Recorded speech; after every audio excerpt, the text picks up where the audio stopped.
दिल्ली में भारी पॉल्यूशन होने की वजह से ग्रैप 3 के नियम लागू है और इसके तहत कोई भी निर्माण कार्य नहीं किया जा सकता। लेकिन आप वीडियो में देख रहे हैं कि निर्माण कार्य चल रहा है। यह बुराड़ी विधानसभा क्षेत्र स्थित 25 फुटा रोड विजय कॉलोनी के पास निर्माण कार्य हो रहा है और यह निर्माण कार्य कोई और नहीं करा रहा बल्कि दिल्ली सरकार का बाढ़ नियंत्रण एवं सिंचाई विभाग करवा रहा है।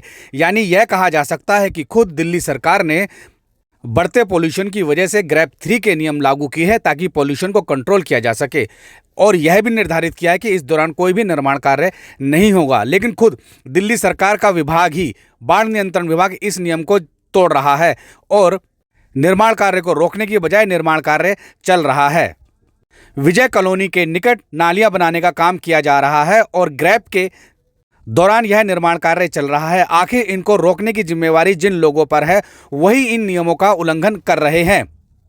तो ऐसे में दिल्ली सरकार द्वारा ग्रैप 3 लागू करने का कोई मतलब नहीं बैठता और ना ही इसका कोई फायदा होगा। इसीलिए बार बार ग्रैप 3 और ग्रैप 4 लागू हो रहा है, क्योंकि नियमों का उल्लंघन करने की वजह से दिल्ली में पोल्यूशन कम नहीं हो रहा है। दिल्ली सरकार ने ग्रैप 3 के नियमों को लागू करवाने के लिए कई टीमें भी निर्धारित की हुई है, लेकिन यह टीमें यहां नहीं पहुंच रही है। इसकी वजह यह है कि खुद दिल्ली सरकार के सरकारी विभाग ही नियमों का उल्लंघन कर रहे हैं। विजय कॉलोनी में जिस तरह से नाली बनाई जा रही है यह सीधे सीधे ग्रैप के नियमों का उल्लंघन है। वहीं नाली बनाने का तरीका भी आप देखिए कि नाली में पूरी गाद भरी हुई है, इस गाद को साफ भी नहीं किया गया है और इसी गाद पर ही नाली बना दी जा रही है। ऐसे में नाली कितने दिन चलेगी, जो दिल्ली सरकार के भ्रष्टाचार को उजागर कर रही है।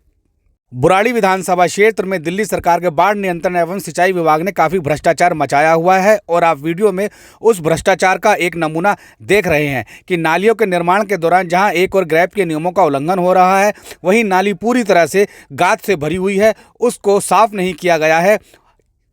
ऐसे में नाली कितने दिन तक टिकेगी और जल्दी ये नाली टूट जाएगी। बल्कि नाली बनाने के दौरान नीचे से भी नाली को पक्की किया जाता है, लेकिन यहाँ पे नाली को पक्की करने की कोई योजना नहीं है। सिर्फ ऊपर से ही चार दीवारी खड़ी कर दी जा रही है, गंदे मेटेरियल का इस्तेमाल हो रहा है। किस तरह से नाली गाद से भरी हुई है इसको आप खुद अपनी आंखों से देख रहे हैं।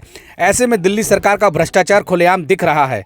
विशेष बात यह है कि जहां एक ओर दिल्ली सरकार के बाढ़ नियंत्रण विभाग के अधिकारी खुलेआम उल्लंघन कर रहे हैं, वहीं दूसरी ओर स्थानीय जनप्रतिनिधि पे इस पर ध्यान नहीं दे रहे हैं। स्थानीय विधायक संजीव झा को ध्यान देना चाहिए था और ग्रैप 3 के नियम के उल्लंघन करने वाले अधिकारियों और ठेकेदारों पर कार्रवाई करनी चाहिए थी, लेकिन संजीव झा इस समय चुनाव प्रचार पर व्यस्त है।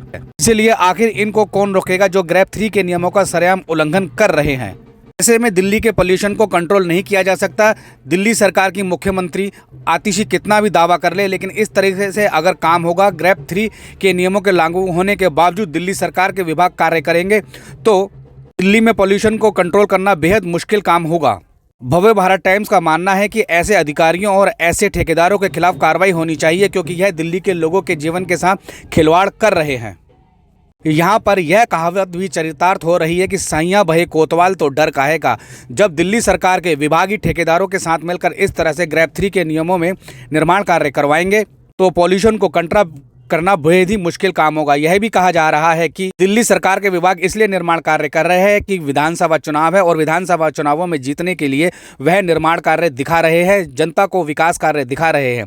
लेकिन यह विकास कार्य पहले भी किए जा सकते थे। चुनाव के दौरान विकास कार्य करना भी दिल्ली सरकार और विधायक की मंशा पर सवाल खड़े करता है।